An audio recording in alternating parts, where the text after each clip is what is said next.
YouTube channel life skill lounge. এই চ্যানেলটার উদ্দেশ্য হলো আমার স্টুডেন্টসদেরকে কিছু নিয়ম নীতি আদব কায়দা শেখানো, যাতে তারা খুব সহজেই দৈনন্দিন জীবনের সমস্যাগুলোর সমাধান করতে পারে। আর গল্পের মাধ্যমে আমি সেই সমস্যাগুলো তুলে ধরার চেষ্টা করি আর তার কিছু ছোট ছোট সমাধান দিই। আজকে আমার গল্পটা হলো পাবলিক টয়লেট, যেটা একটা আতঙ্ক সবার মধ্যে, বিশেষ করে মেয়েদের মধ্যে।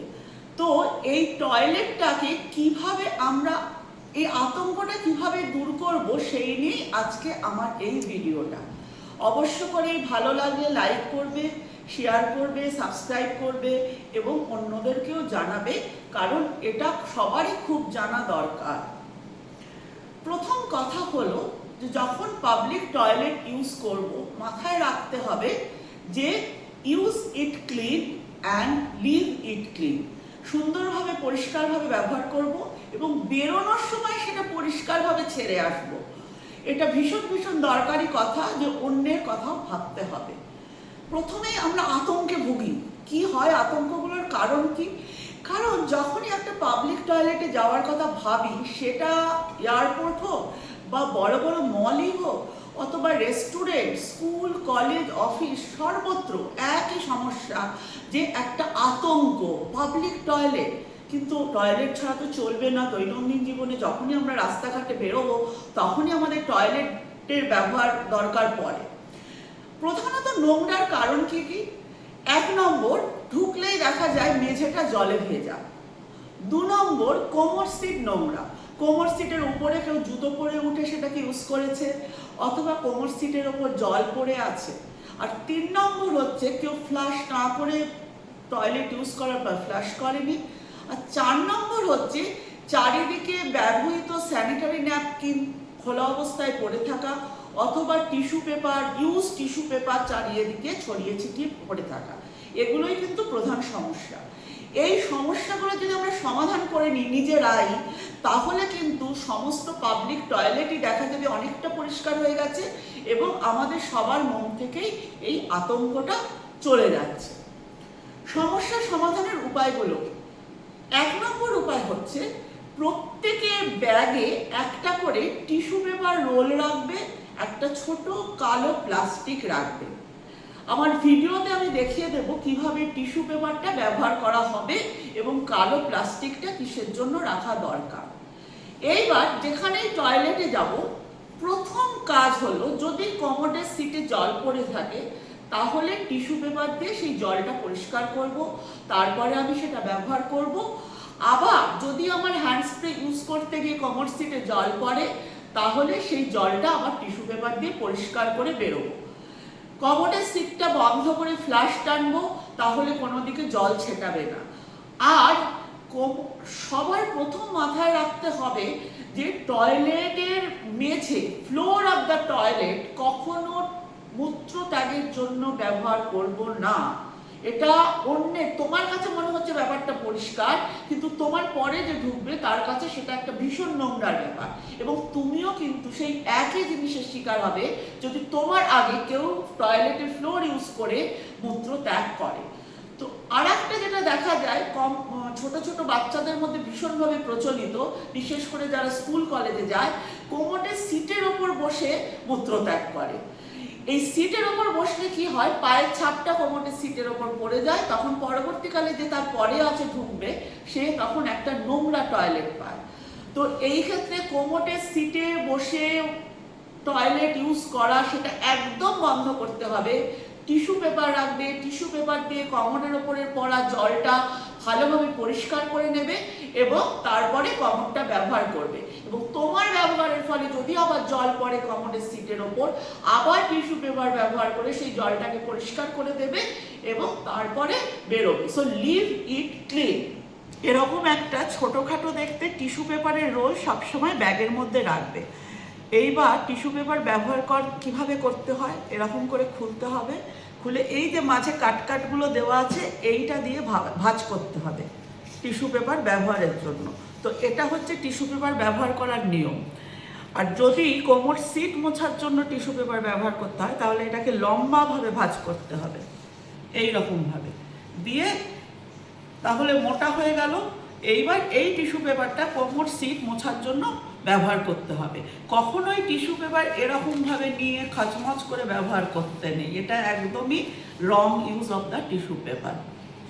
তাহলে কোমর পরিষ্কার রাখার নিয়মকানুন আমরা জানতে পারলাম। এবার ছোট্ট কালো একটা ব্যাগ প্লাস্টিক রাখতে বলেছি, সেটার কারণ কি? তোমরা যদি কিছু ডিসপোজ করতে চাও, যদি স্যানিটারি ন্যাপকিন স্যানিটারি ন্যাপকিন ফেলতে চাও, তাহলে অবশ্য করে যদি ডাস্টবিন না থাকে টয়লেটের মধ্যে, তাহলে ওটা ওই প্লাস্টিকের ব্যাগের মধ্যে ভরো, একটা গার্ডার দিয়ে প্লাস্টিকের ব্যাগটাকে সিল করো, করে সেটা টয়লেটের কোনায় ফেলে রাখো। তাহলে পরে যে যাবে তার কাছে ব্যাপারটা অতটা নোংরা বলে মনে হবে না। আর ডাস্টবিন থাকলে অবশ্য করে ইউজ টিস্যু পেপার এবং ইউজ স্যানিটারি ন্যাপকিন ডাস্টবিনের মধ্যে ফেলবে। যদি ফেলতে গিয়ে বাইরে পড়ে, ওটাকে আবার তুলে ডাস্টবিনের মধ্যে ফেলবে। এটা কিন্তু তুমি যে কাজটা করছো সেটা তোমার পরবর্তী লোক যাতে বাথরুমটা পরিষ্কার পায় তার জন্য। কারণ আমি তো একজন পরবর্তী লোক হব যে কোনো সময়। এরপরে কি হলো, যে কোনো একটা পাবলিক টয়লেটে গেলে ইন্ডিয়ান স্কোয়াড থাকে, নট অনলি কমন, মাঝে মাঝে স্কোয়াডও থাকে। সেইখানে গেলেও দেখা যায় সাধারণত আজকাল স্কোয়াড থাকলেও সেখানে একটা জল থাকে এবং একটা বালতি রাখা থাকে। তো অবশ্যই ওটা ব্যবহার করার পর জল দেবে যাতে ব্যাপারটা পরিষ্কার থাকে। এবং সেখানেও তুমি টিস্যু পেপার ইউজ করতে পারো ফর ইউর পার্সোনাল হাইজিন। এবং টিস্যু পেপারটা ওইখানে ফ্লোরের ওপর না ফেলে কালো ব্যাগটার মধ্যে ঢুকিয়ে সেটাকে ফেলে আসবে। তাহলে মোটামুটি তুমি যদি বাথরুমটাকে পরিষ্কার রেখে বেরো, তাহলে আমি যখন যাব আমিও পরিষ্কার বাথরুম পাবো। আর একটা কথা এই সপ্তাহে বলার, যে যখন হাইওয়ে দিয়ে ট্রাভেল করা হয় তখন অধিকাংশ সময় প্রত্যেকটা পেট্রোল পাম্পে একটা করে টয়লেট থাকে। যদি কমন টয়লেট হয় তাহলে ছেলেদের ক্ষেত্রে এটা বলার বিষয় যে কমন টয়লেট হলে ছেলেরা তোমরা যখন ব্যবহার করবে অবশ্য করেই কমন সিটটা তুলে নিয়ে ব্যবহার করবে। কারণ আর মেয়েরা যদি সেই কমন টয়লেট ব্যবহার করো, অবশ্য করেই আফটার ইউজ মানে টয়লেট হয়ে গেলে পরে সেই কমোডের সিটটাকে তুলে রাখবে যাতে সিটটা নোংরা না হয়। এরপরে হচ্ছে যেটা বলার সেটা হচ্ছে যে টয়লেটের সামনে, বিশেষ করে এয়ারপোর্ট বা সিনেমা হল বা নাটক দেখতে গিয়ে আমি সেখানেও একাডেমিতেও দেখেছি যে একটা বিশাল লাইন পড়লো। অধিকাংশ সময় কি হয় যে হঠাৎ করে একজন ইমার্জেন্সি বলে লাইন টপকে সে সবার আগে ঢুকতে চায়। এই ব্যাপারটা করা শোভনীয় নয়, কারণ যারা দাঁড়িয়ে আছে তারা সকলেই এমার্জেন্সি, সেখানে সব রকম বয়সের লোকজন আছে। সো চেষ্টা করো, ধৈর্য ধরো। সুন্দর সুন্দর এক্সারসাইজ আছে, সেই এক্সারসাইজগুলো কিভাবে টয়লেটকে বেশিক্ষণ ধরে রাখা যায় সেটাও নয় আমি আমার পরবর্তী ভিডিওগুলোতে তোমাদের বলবো। কিন্তু লাইনে ধৈর্য ধরে অপেক্ষা করো, যখন তোমার টার্ম আসবে তখনই তুমি টয়লেটে ঢুকবে। 2 নম্বর হচ্ছে টয়লেটে বসে ফোন ব্যবহার একেবারেই বারণ। কারণ বাইরে যিনি দাঁড়িয়ে আছেন তার হয়তো ইমার্জেন্সি, তুমি টয়লেটে বসে ফোন ব্যবহার করছো, তো তুমি কখনোই তোমার যেটুকু সময় টয়লেটে দরকার সেইটুকু সময়ই থাকবে। কোনো ফোন ব্যবহার করে টয়লেটের সময়ের অপব্যবহার করবে না। এইবার আফটার ইউজ কি করবে, বাইরে আসবে, এসে হাতটা অবশ্য করেই সাবান দিয়ে ধোবে এবং এয়ার ড্রায়ার থাকলে সেখানে হাতটা শোকাবে অথবা টিস্যু পেপার দিয়ে হাতটা ভালো করে মুছে নেবে। এটি for your personal hygiene and also it is true for others hygiene as well. তো এইগুলোই মোটামুটি টয়লেট এটিকেট বলো বা তোমার পার্সোনাল হাইজিন বলো বা অন্যের জন্য টয়লেটটাকে ক্লিন করে রাখা বলো, সবই কিন্তু আমরা প্রত্যেকে যদি এইটা মানতে থাকি দেখবি কখন পাবলিক টয়লেটগুলো পরিষ্কার হয়ে গেছে আর আমাদের মনের সেই আতঙ্কটাও চলে গেছে। So my advice to my student, use it clean and leave it clean not for your personal hygiene but also for others' hygiene. Thank you. আমার মনে হয় তোমাদের এতক্ষণে বেশ সুন্দর জানা হয়ে গেছে যে পাবলিক টয়লেট কিভাবে ব্যবহার করা উচিত।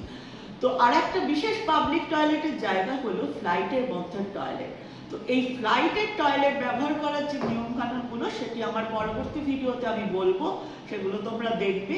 আর এই ভিডিওটা ভালো লাগলে অবশ্য করে লাইক করবে, শেয়ার করবে এবং সাবস্ক্রাইব করবে, আর তার সাথে সাথে অন্যদের সবাইকে জানাবে। Thank you.